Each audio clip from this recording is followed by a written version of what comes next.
Hi, Aquarius.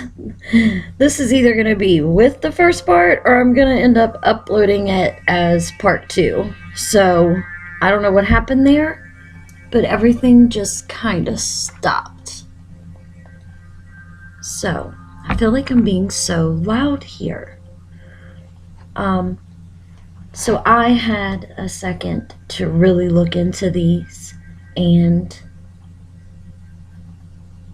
the Ten of Wands came out, and I think we've been looking at everything in our minds, all the things that we have cultivated this past year and a half with Jupiter and Scorpio, especially Jupiter and Scorpio. Um, and when we think about the Empress in reverse, I think we got so high up in the mind that we forgot to connect with our root chakra. And so our mind was being controlled in a way by our own thinking. And that happens to everybody. But when Aquarius does it, I mean, it's more intense because we do detach so much. And the Nine of Pentacles in reverse. Like, honestly, I feel like a sense of not belonging. Like we lost our childlike feelings. We did a grow up of sort. Like we found something from the ashes from Scorpio season. We found something in there with the Page of Pentacles. Maybe we ended up not liking it. Maybe there were some things that came in, and it could have had something to do with a partner, but that could be anywhere in life. It's not just love. I want to read this from the book of the Deviant Moon Tarot. I want to read what he depicts the Three of Swords. It is absolutely gorgeous. Let me find it. Excuse me for a second, but it's worth the wait because it is amazing. Oh my goodness. In this book, when I was studying, I had such a hard time peeling the pages apart, and it just feels like a Scorpio deck. Like it really does. Oh my goodness. I guess because it's new also. But anyway, yes, the Three of Swords. Look how her hand, and I'm going to lift it up and show you. And I'm going to clarify the Six of Cups and the Five of Swords. That goes with this. But a sad woman stands alone, okay, in her chamber as a terrible storm looms in the distance. Her heart has been pierced by an act of betrayal. She touches the tip. Now this is the amazing part. She touches the tip of one of the swords, trying to determine if the pain she feels is real or imagined. If that doesn't clarify everything, I have questioned everything. Like, is this imaginary? All these things I've collected, it's messed with my mind. I've lost my connection kind of with my root chakra, one with nature. Like I feel like that's been flipped, right? I mean, that's what Aquarius, that's what we do. We detach, and it feels like this. But we rose from the ashes. We looked back at the things. We left some things behind with the Six of Cups. Then we might have went back a little bit. That's what I'm feeling. Like we kind of went into that Scorpio trickery energy. And we might have involved some other people, because look at the three swords he's carrying and the three swords through the back. So I don't know if that resonates anything with you. And again, I'm sorry if I'm yelling. this room is different. I'm trying to get used to it. So anyway, Page of Wands in reverse. And if you notice, upright, I mean, how gorgeous is that? Look at the face, how the moon, like there's a sleepy eye. You know, look at his hat, the moon.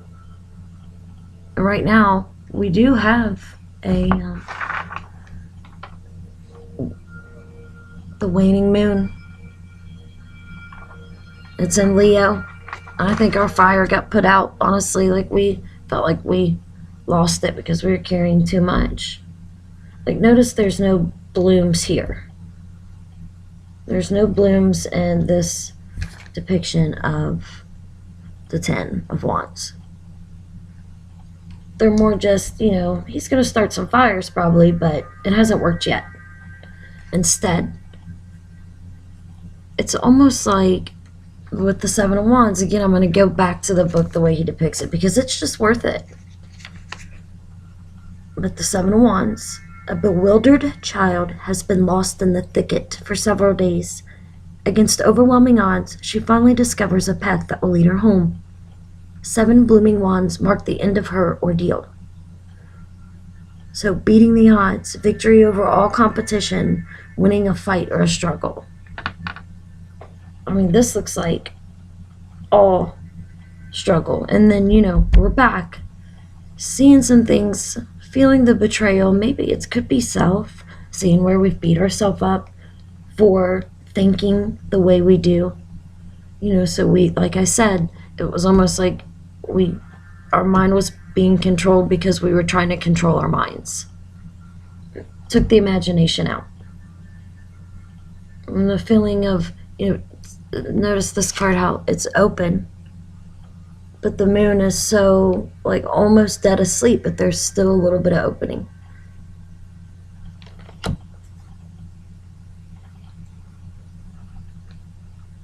I'm going to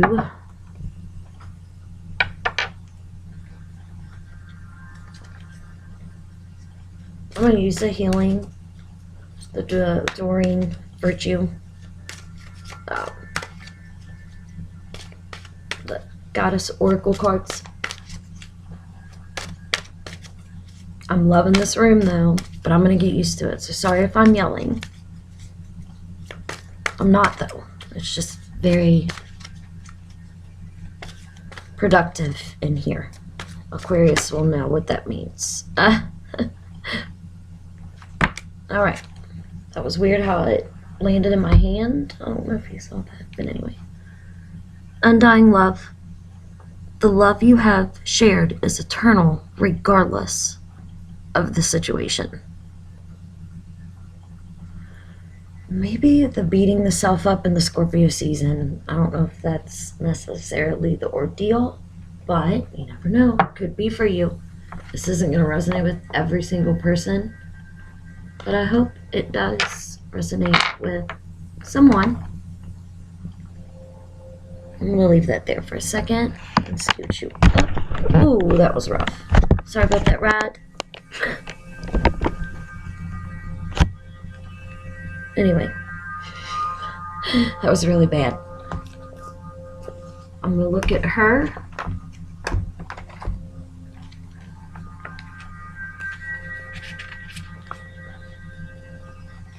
Pronounced Izalt. When it comes to matters of the heart, your help is here. It's all around you and also inside of you. Your inner wisdom may seem quieted by any pain that you feel, yet be assured that the healing you are undergoing is swift and efficient, and you truly are healing from the inside out. I think that is just, I mean, maybe we are finally coming out of this. Maybe our fire is going to come back because we flipped it upside now. We're just, you know, that underneath that lost child, or I'm sorry, above the lost child is, you know, the loss of imagination to me. And there is a love about Aquarius, and we find that in our detachment, I think, because we do go inside. And Scorpio season is all about going inside. I mean, happy Halloween. The veil is thinning. Aquarius is able to use the mind to visit different realms, I believe.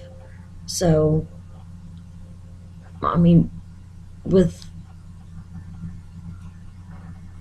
the message from Izalt, she's the Celtic goddess. So I'm going to read some more about her.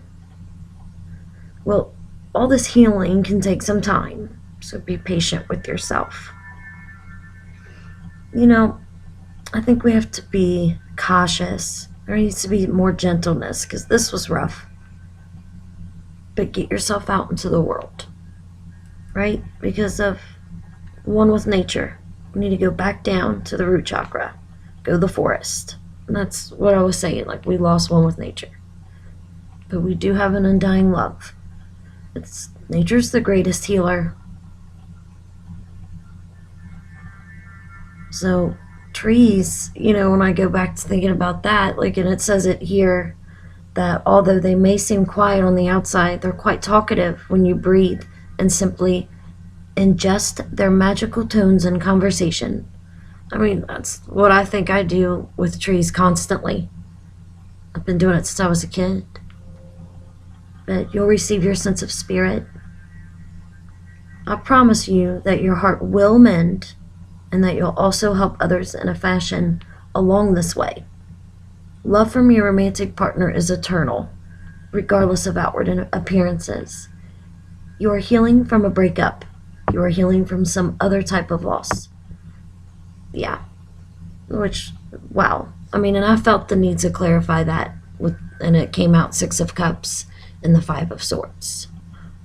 So that makes a lot of sense with the Izalt. So the love that you send into the world is an important part of your divine purpose. Maybe letting go of some old relationships have been, making us even more detached because we feel alone, like we can't get along. That's a hard place to be. It really is.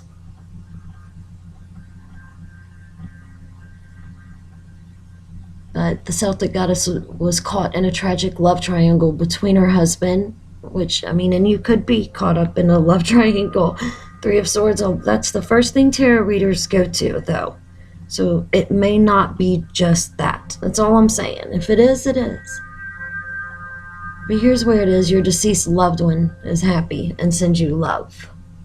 And a lot of my family's gone. So, and I think some of us detach naturally from our family when we get older. So it's not just the ones that have passed on, but the ones we've let go of. So between her husband, King Mark of Cornwall, and Sir Tristan, a handsome and noble knight, throughout the scenario, Izalt was courageous in dealing with her respect for her husband and her profound love for Tristan. Today, Izalt helps us through the corridors of relationship love, including familial, romantic, parental, and friendship. She reminds us that, regardless of the situation, our love is real, powerful, and undying. Call upon Izalt whenever you need help with any relationship, including your connection with departed loved ones. Aquarius, I hope this resonated with you. Please don't forget to like, subscribe, and comment below if it didn't resonate. I don't care what you need to get out. But if it did, it helps me also connect with future videos. And if you hit the notification bell, you know my next upload. I do not use time, really, at all, but we are coming up in November. So I hope this resonates with you. Remember, this could have happened already, or it may be coming. Anything in the cards. Remember not to give the power to a tarot reader. We are just simply messengers. So again, thank you so much, and I'll talk to you soon. Bye.